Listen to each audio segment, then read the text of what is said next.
Welcome back. This channel exists because of your support. Subscribe, hit like, and share your thoughts in the comments. Now let's get into the story. 7 days. That's what she asked for. 7 days to think about our marriage and find clarity. When my wife Melissa sat me down that Thursday evening with that serious expression on her face, I knew exactly what was coming. Women don't ask for breaks to save marriages. They ask for breaks to test driver placements. But here's the thing about me. I don't panic. I don't beg. I listen. I process. And I make calculated decisions. It's what made me good at my job as a data analyst. It's what would get me through this. I arrived home from work around 7:45 on that Thursday in late September. Boston was transitioning into fall, that perfect time of year when the humidity finally breaks and you can breathe again. I was loosening my tie as I walked into our back bay brownstone apartment, already thinking about dinner, maybe catching the end of the Red Sox game. The place was quiet. Too quiet. The kind of silence that makes your instincts perk up. Melissa was sitting at the dining table, hands folded in front of her like she was about to conduct a business meeting. She'd positioned herself in the chair facing the door, clearly waiting for me. Her posture was rigid, rehearsed. Every detail of her positioning felt calculated. The lighting in the room cast shadows that made her look smaller somehow. Or maybe that was just what happens when someone's about to deliver bad news. This wasn't spontaneous. This was a presentation she'd been preparing. "I need to talk to you about us," she said. I set my bag down and took the chair across from her. "Okay." She blinked, clearly thrown by my calm. She'd expected me to tense up, to immediately go defensive. Instead, I just waited. "I've been thinking a lot about where we are," she continued, her voice shaking slightly. "About what I want. What we both want. And I think I need some space. Some time to figure out what I really want from this marriage." I noticed her hands trembling, not from sadness or uncertainty about the decision itself, but from nervousness about my reaction. There's a difference. I also noticed luggage in the hallway, just visible from where I sat. She'd already started packing. "How much time?" I asked. 7 days. Just a week to clear my head and think things through." "Starting when?" She stammered. "Tomorrow morning." "I thought you'd want to discuss it more. Talk about what this means." "What's there to discuss? You've clearly already decided." The look on her face was priceless. She'd obviously prepared for tears, for pleading, for some desperate attempt to change her mind. Instead, she got stone-cold agreement. I could see the wheels turning in her head, trying to figure out if this was some reverse psychology trick. It wasn't. I was already 3 steps ahead. "You seem surprised," I said, leaning back in my chair. "Isn't this what you wanted?" I didn't expect you to be so calm about it." Of course she didn't. In her mind, I was supposed to fall apart at the thought of losing her. What she didn't realize is that you can't lose something that's already checking out. I'd watched her drift away over the past 3 months. The late nights on her phone, the new wardrobe, the distance that felt like miles even when we were in the same room. "I'll stay at Kristen's place," she announced. "In Seaport." I noticed she knew the address by heart. "Not a recent decision then." "Makes sense," I replied. "Close to all the action downtown." She paused at that comment, searching my face for any sign of emotion. But I learned long ago that showing weakness to someone already looking for the exit only speeds up their departure. "We should probably avoid contact during this time," she added. "You know, to really think things through." There it was. The real agenda. She didn't want me calling, didn't want me checking in, didn't want any interruption to whatever she had planned for these 7 days. "Absolutely," I agreed. Complete radio silence. "Starting tomorrow morning when you leave." 7 days. She left for the bedroom, looking more confused than relieved. I could practically hear her texting Kristen before she even closed the door, probably saying something like, "He took it too well. Something's wrong." I stayed at the table, processing. This wasn't about soul-searching or figuring things out. This was an exit strategy, a guilt-free transition. She wanted 7 days to publicly establish her new life before officially ending our old one. I pulled out my phone and started documenting. Screenshots of our joint calendar, our bank accounts, our shared documents. If she wanted to play games, I'd be ready with receipts. The next morning, I woke at 5:30 and went for my usual run along the Charles River. The early September air was crisp, autumn just starting to creep in. By the time I got back around 6:30, Melissa was already loading her car. The BMW I'd helped her finance. I stood in the doorway with my coffee, watching. She had 3 large suitcases. Way more than 7 days required. Designer clothes, jewelry, her entire makeup collection. But she left behind the wedding photos on the mantle, the anniversary gifts I'd given her, anything with sentimental value. She was packing for her image, not her memories. You seem very prepared, I said. She jumped slightly. I just want to make sure I have everything I need. For 7 days? Or for longer? She ignored the question, keys already in her hand. Then she did something that confirmed everything I suspected. She removed her wedding ring and placed it on the kitchen counter. Interesting choice for someone who just needs space to think, I said. It feels dishonest to wear it while figuring things out, she replied defensively. Dishonest. Right. She left without looking back, her car pulling away from our building like she couldn't escape fast enough. She still had her key, of course. I hadn't thought to ask for it, and she hadn't offered. Just another detail that revealed this wasn't temporary in her mind. I stood there for a moment, then photographed the ring sitting on the counter. Then I went to the bedroom and photographed her half-empty closet. Documentation. Evidence. Pattern recognition. I texted my friend Michael. Melissa asked for a break. Something's off. Keep your eyes open. He responded immediately. Dude, seriously? You okay? I'm fine. Just watch. That Saturday afternoon, I was organizing my home office when my phone buzzed around 2:15. Michael's name appeared with a screenshot attached. Dude, WTF is this? The image showed Melissa's Instagram story from 45 minutes ago. There she was at Tap Bakery in Seaport, sitting very close to some guy I'd never seen before. His hand visible on the table near hers, fingers almost touching. The body language was unmistakable. The caption read, "Sometimes the best conversations happen over coffee. New perspectives." Day 2 of our marriage break, and she was already advertising her replacement. I stared at the screen, waiting for the anger to hit. Instead, I felt clarity. This wasn't a surprise. This was confirmation. I work with data. I recognize patterns. And this pattern had been building for months. Send me anything else you see. I texted back to Michael. I opened Instagram and checked her profile directly. We were still following each other. She hadn't bothered to hide anything. 3 posts in 24 hours, each one more revealing than the last. The first from Friday night showed her at Atlantic Fish Company on Northern Avenue. Full body shot in a dress I'd never seen. The mystery man's arm around her waist. Caption, "Here's to being brave enough to choose happiness. Living authentically." Posted 8 hours after she left me. The second from Saturday morning showed a breakfast spread with 2 coffee cups, clearly taken in someone's apartment. The exposed brick wall and industrial windows in the background screamed Seaport Loft. Caption, "Waking up to new possibilities. Fresh start." She documented an entire relationship timeline in less than 24 hours. I started screenshotting everything. Timestamps, captions, comments. Kristen had tagged someone in the bakery photo, Bradley Sutton. I spent the next hour doing what I do best. Data analysis. Bradley's LinkedIn showed he was a sales director, divorced twice. His Facebook was semi-public, and I found posts about starting fresh from 2 months ago. His Instagram history showed a pattern of photos with different women, all stylized in the same way. Professional shots, upscale restaurants, carefully curated romance. Then I found the gold. Tagged photos from an industry conference in July. The same conference Melissa had attended in Providence.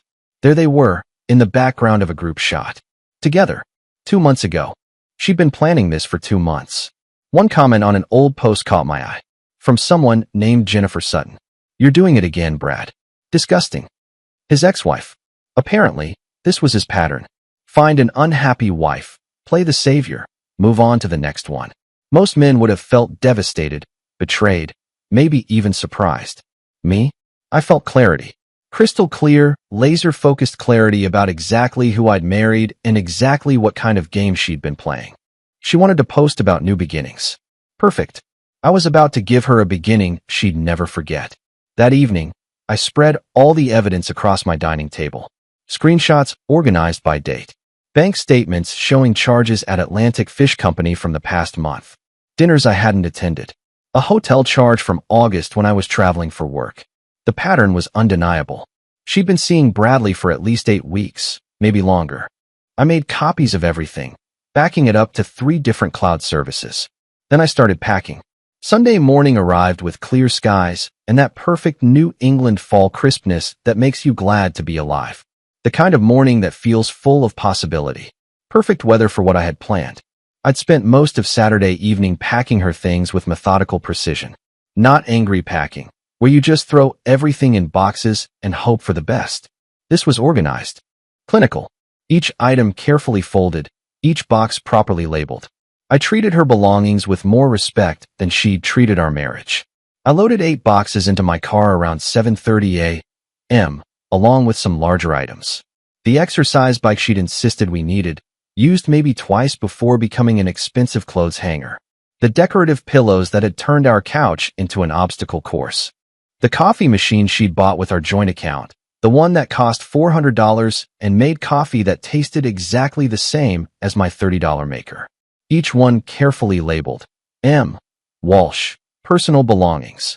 A quick online search had told me Kristen Webb lived at 500 Atlantic Avenue. Public information, easy to find. I drove to Seaport, windows down, enjoying the morning air. The city was just waking up. Runners on the sidewalks. A few early risers heading to brunch. The Seaport district on a Sunday morning has a particular energy to it. Young, affluent, Instagram ready. Everyone there is either documenting their life or pretending to live someone else's. It was perfect. I parked across the street from Kristen's building, the luxury apartment complex where Melissa had been staying. High-rise glass and steel, the kind of place that screams, "Look at me," from every angle. The building had a small plaza area with benches and planters, visible from the street. Public space. Technically city property. Perfect for what I had in mind. I unloaded methodically, creating a neat display on the sidewalk just outside the building's entrance. Each box perfectly aligned. The wedding album on top of the center box, still in its white leather cover.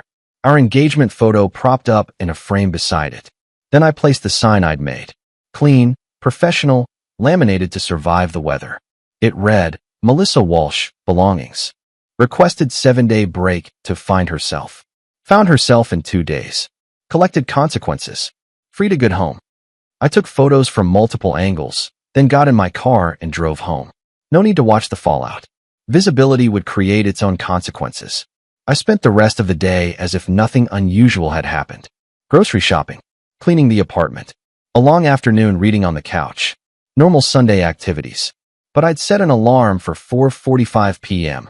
Social media has rhythms, patterns. Sunday evening, when people are doom scrolling, dreading Monday, looking for distraction. That's when you post for maximum impact. At exactly 5 p.m., I posted one photo to Instagram.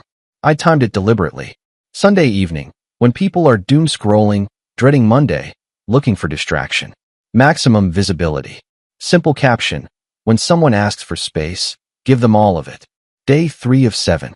Consequences collected. Moving forward. I used her hashtag, living authentically. Then I put my phone down and made dinner. Pasta carbonara, something I perfected during the pandemic. I ate slowly, savoring each bite. NPR playing softly in the background. No anxiety. No second guessing. Just the quiet satisfaction of a strategy well executed. By the time I checked my phone again at 6:30, the post had exploded. The response was immediate and nuclear. Comments were flooding in faster than I could read them. Friends, acquaintances, people I hadn't talked to in years. Everyone had an opinion. Oh my God, what happened? I knew something was off with her recent posts. Connor, I'm so sorry, man. Within 15 minutes, the real detective work began. Friends were commenting, sharing, asking questions. People who knew our real timeline started filling in the blanks for those who didn't. Someone commented, "Wait, wasn't she just posting about coffee dates?" Another, "I saw her with some guy yesterday at the waterfront." The comment section became a real-time investigation, and I didn't have to say a word. I'd simply provided the visual evidence and let the crowd do what crowds do best. Connect dots. My college roommate Chris commented, "Dude, I thought you guys were solid. When did this happen?" Someone else replied to him, "Check her recent posts. Timeline doesn't add up." And just like that, people started screenshotting Melissa's Instagram, comparing dates, building the case I'd already built in private.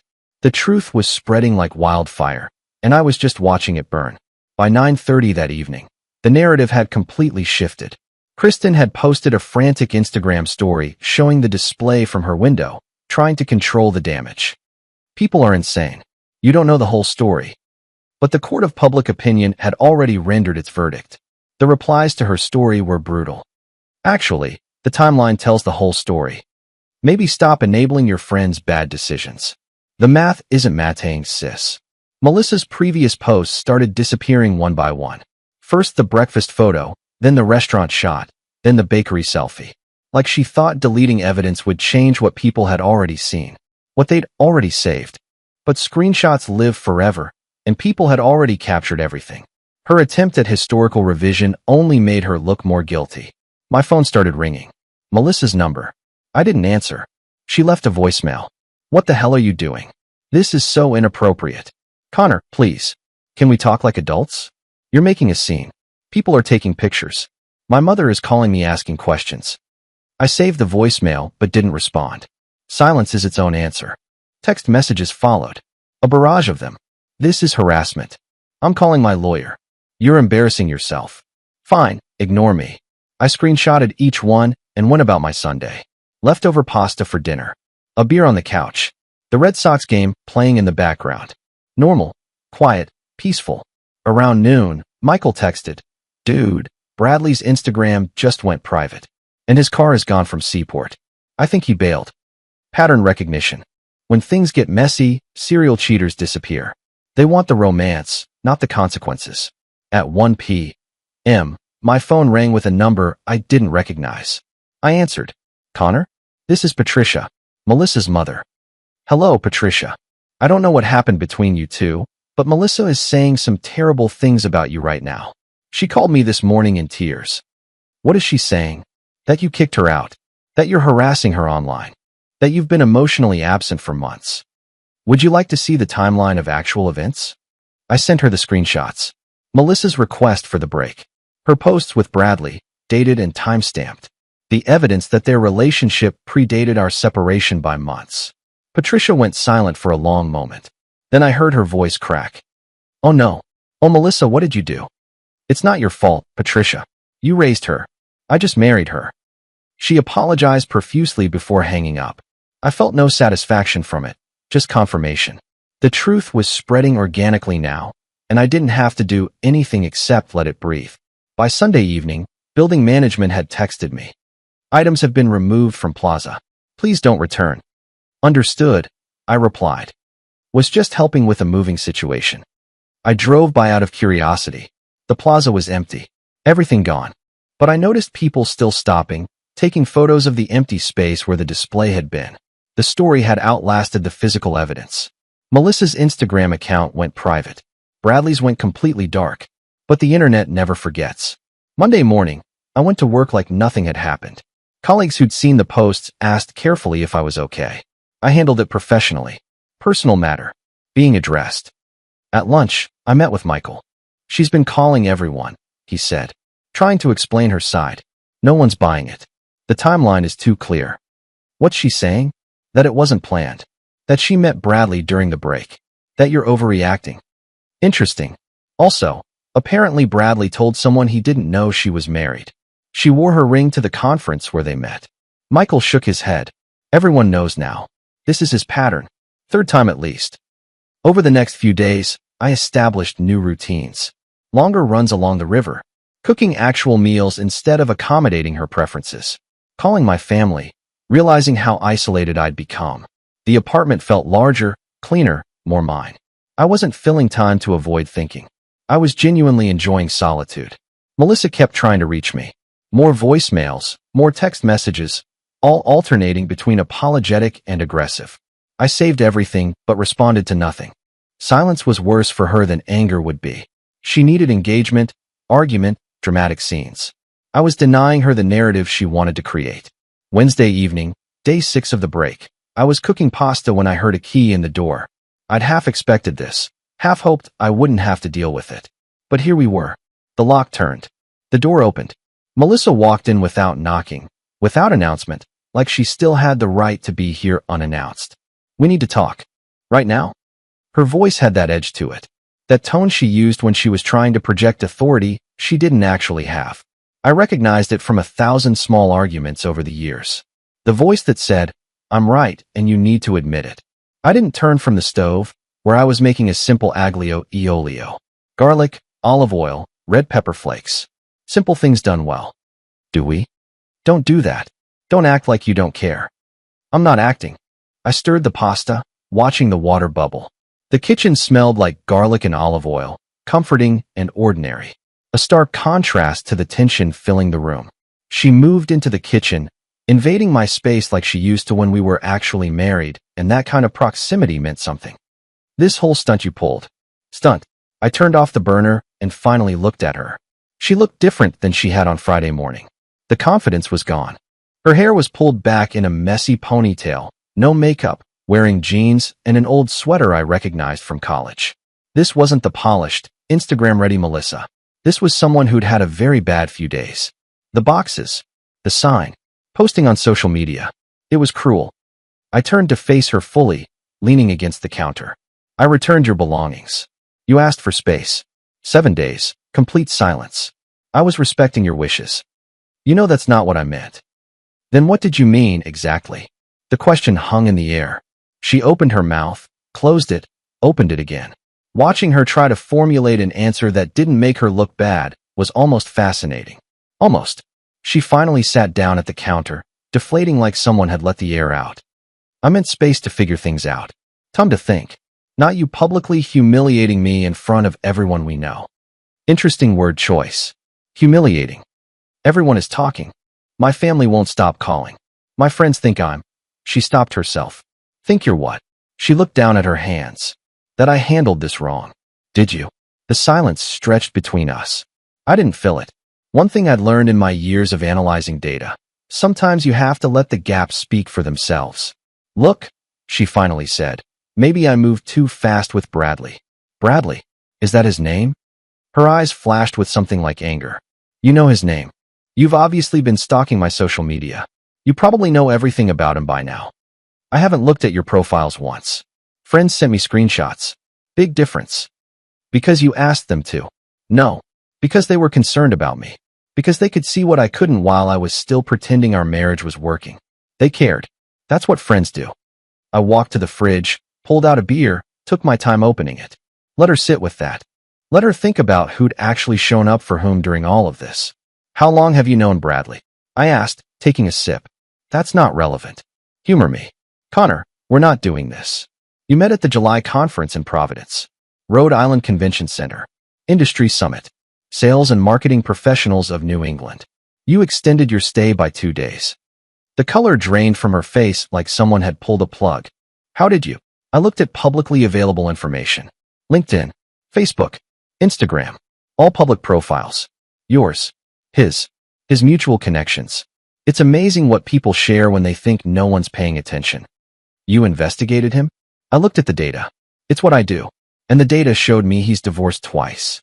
Both times, interestingly, for affairs with married women. It's his pattern. Find an unhappy wife, play the knight in shining armor, move on when things get complicated. She stood up, pacing now. "It's not like that with us. Right? You're different. You're special. He's really changed this time." "We are different." "Are you?" I set down my beer. "Because from where I'm standing, you're just the latest in a very predictable pattern. And based on how fast he disappeared when I made things public, I'd say he's already recognized that pattern himself and moved on to easier prey." Her face crumpled slightly. Direct hit. I almost felt bad. Almost. "How long has it been over between us, Melissa? Really?" She didn't answer, just kept pacing, arms wrapped around herself like she was cold despite the warmth of the kitchen. "I came here to see if we could work this out," she finally said, voice smaller now. "Work what out?" "You already worked things out with Bradley." "That was a mistake. I wasn't thinking clearly. I was confused, emotional." Day 2. "You posted couple photos on day 2 of our break. Breakfast in his apartment. Dinner the night before. That's not confused. That's deliberate." I was trying to. She stopped, realizing she had no good answer. "You were trying to what? Test the waters publicly?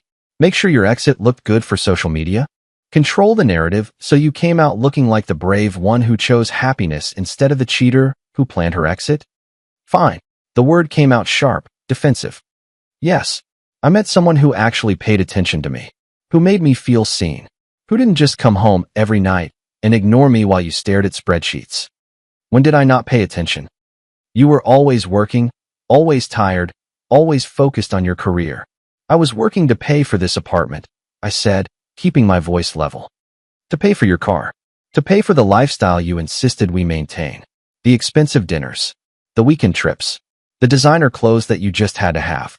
Someone had to fund the Instagram perfect life you wanted to project. So now it's about money? No, it's about honesty. It's about the fact that we never actually had it. You wanted a relationship that looked good online, and I wanted a relationship that felt good offline. Those are two different things. She stood up. I want to try. Counseling. Real communication. Why? Because we're married. Because we owe it to. Because Bradley disappeared when things got messy. She went silent. I saw his car leave Sunday morning. I continued. Before you even woke up. He's done this before. He'll do it again. But not with you. Because you're not useful to him anymore. Tears formed in her eyes. You don't understand what it's like. To be abandoned? Actually, I do. I never abandoned you. You left our marriage months ago. Thursday was just the announcement. I walked to the counter and pulled out a document from my bag. I filed for divorce yesterday. You what? Irreconcilable differences. Very straightforward. You can't just. You asked for a break. I'm giving you a permanent one. This is insane. One mistake and you're throwing away 4 years. One mistake? Melissa, you planned an affair, orchestrated an exit strategy, documented your new relationship publicly, and now you want marriage counseling because your backup plan fell through. I came here to fix this. No, you came here because you have nowhere else to go. The truth sat between us like a living thing. I need my key, I said. Connor, my key, please. She removed it from her keychain and placed it on the counter, right next to where she'd left her wedding ring 6 days ago, both items sitting there like abandoned artifacts. I really am sorry, she whispered. I believe you're sorry it didn't work out how you wanted. That's not fair. No, it wasn't. She left. I locked the door behind her and added the chain lock. New boundaries. New life. I felt relieved, not sad. That conversation should have had happened 6 months ago. She was never going to be honest until forced. The next morning, I met with a divorce attorney. I brought all my documentation in a neat folder. Timeline, screenshots, financial records from the past months. The attorney looked impressed. This is the most prepared client I've ever had. I work with data. Evidence matters. We filed for divorce. No drama, just paperwork. Irreconcilable differences. With my documentation, the settlement would be straightforward. No kids. Simple assets. Clean break. Walking out of the attorney's office, I stopped on the sidewalk and looked at my left hand. The wedding ring I'd worn for 4 years sat there, suddenly feeling heavy. Foreign. I pulled it off and dropped it in my pocket. It felt strange at first, that bare finger. But by the time I got home, I barely noticed. The next few months passed in a blur of positive changes. October brought my promotion at work. November brought the finalized divorce. December brought new traditions with friends. Ice skating on Boston Common. Holiday parties where I felt comfortable alone. A woman from accounting named Emma asked me to coffee. I surprised myself by saying yes. The conversation was easy, honest, no games. She was straightforward, independent, had her own life. We made plans for a second date, then a third.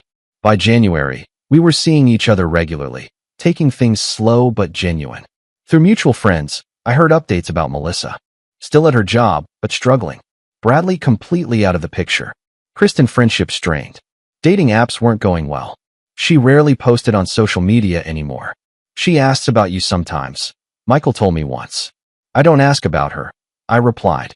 4 months after the break, on a Saturday afternoon in late January, I ran into her at Whole Foods in Charles River Plaza.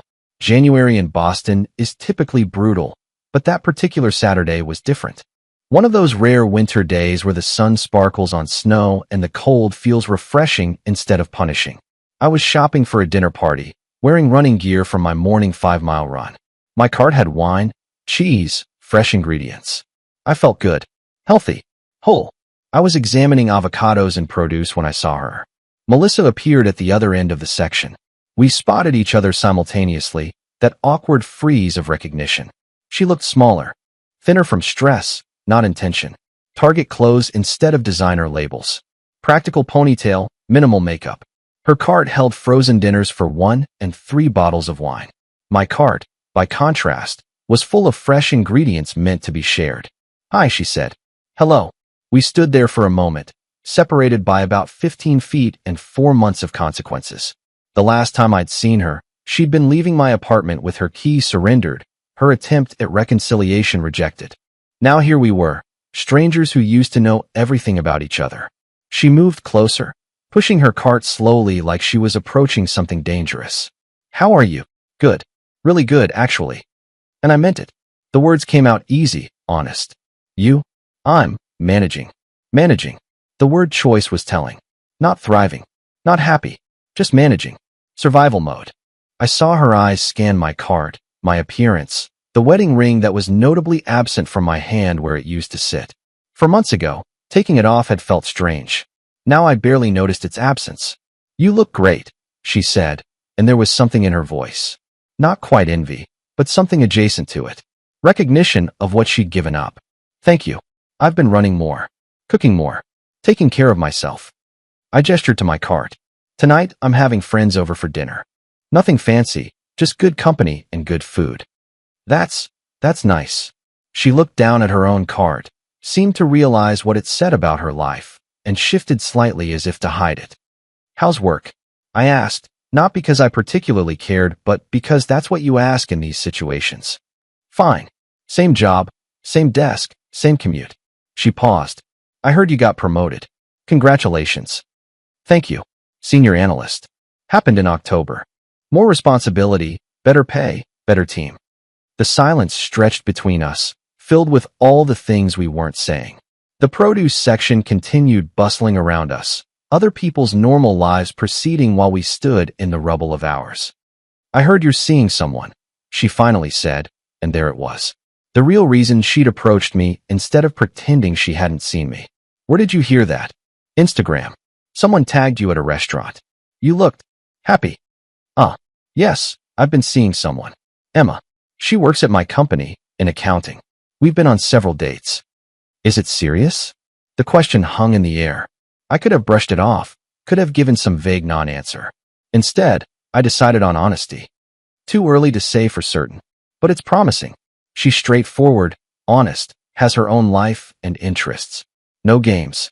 No performance. Just genuine. Each word was a small knife, and I could see them landing. Not because I was trying to hurt her, but because the truth often does hurt when you're on the wrong side of it. She looked down. "Good for you. I'm glad you found someone." "What about you?" I asked, though I already knew the answer from the mutual friends who occasionally updated me even though I'd stopped asking. "Not really dating. Tried some apps, but..." She trailed off with a shrug that said everything. The apps had probably been brutal. The kind of brutal that happens when your failed marriage and very public affair are easy to Google. Another pause. Then she straightened up slightly, gathering courage for what came next. "Connor, I want to apologize. Really, truly apologize. Not because I want anything from you, but because you deserve to hear it." I studied her face, looking for signs of manipulation or ulterior motive. Found only exhaustion and what appeared to be genuine regret. "Okay. I handled everything terribly. The break, Bradley, the way I went about leaving. All of it. I was selfish. I hurt you. I destroyed something that was actually good, chasing something that turned out to be nothing." "You did all those things," I agreed. She winced slightly at my bluntness, but continued. "I've had a lot of time to think. About what I had. About what I threw away. You were stable. You were reliable. You were present in ways I didn't appreciate at the time." "Boring," I offered. "No. God, no. I thought that then, but I was wrong. I was so wrong about so many things. I was chasing some fantasy version of life that doesn't actually exist. The Instagram version. The rom-com version. And in chasing it, I lost the real thing." "And now?" I asked. "Now I live alone in Alston and eat frozen dinners." Reality showed up. It did. I paused, then decided to ask the question I'd been curious about. "What happened with Bradley?" She looked down at her cart. It fell apart within a week. Turned out he was seeing someone else the whole time he was seeing me. Another woman, even while I was still married to you. Ironic. I deserved it, she said quietly. Maybe. Maybe not. Either way, you got it. She looked at me directly. Do you ever think about what if we tried harder? No. Never. I tried hard enough for both of us. For months. You checked out long before you asked for that break. I know. So no, I don't wonder. I know exactly what would have happened. You would have stayed until the next exciting option appeared. She didn't argue. You're different, she said. Harder. Not harder. Clearer. There's a difference. I destroyed something good. You revealed something that wasn't as good as I thought. We weren't right. I wanted us to be, but we weren't. I wish I'd realized that before I blew everything up. Sometimes things have to burn before you see clearly. Are you happy? Really? I am. Genuinely. I'm glad. You deserve it. So do you. Eventually. When you stop performing for an audience. She absorbed this. That's fair. I checked my watch. I need to finish shopping. Guests arriving at 6. Of course. I started to leave, then turned back. Melissa? The break you asked for? Best thing you ever gave me. Her eyes watered. I'm glad something good came from it. Several things did. Just none for us. I left her standing in produce, alone with her cart of frozen meals and wine bottles. I finished my shopping unbothered. My phone buzzed with a text from Emma asking about tonight. I smiled and responded. That evening, I prepared dinner in my apartment. Friends arrived, and the apartment filled with laughter, conversation, genuine connection. No thought of Melissa. No lingering sadness. Just presence in my own life. For months ago, I thought my life was falling apart. Turns out it was falling into place. She wanted a break to find happiness somewhere else. I found it right here, in the life I built without her. Sometimes the best revenge is no revenge at all. Sometimes it's just living well. Playing carelessly comes with consequences. She collected hers. I collected my peace. 7 days. That's what she asked for. What she got was the rest of her life to think about it. Dear listeners, that's our ending. If it resonated, subscribe to support the channel. See you next time.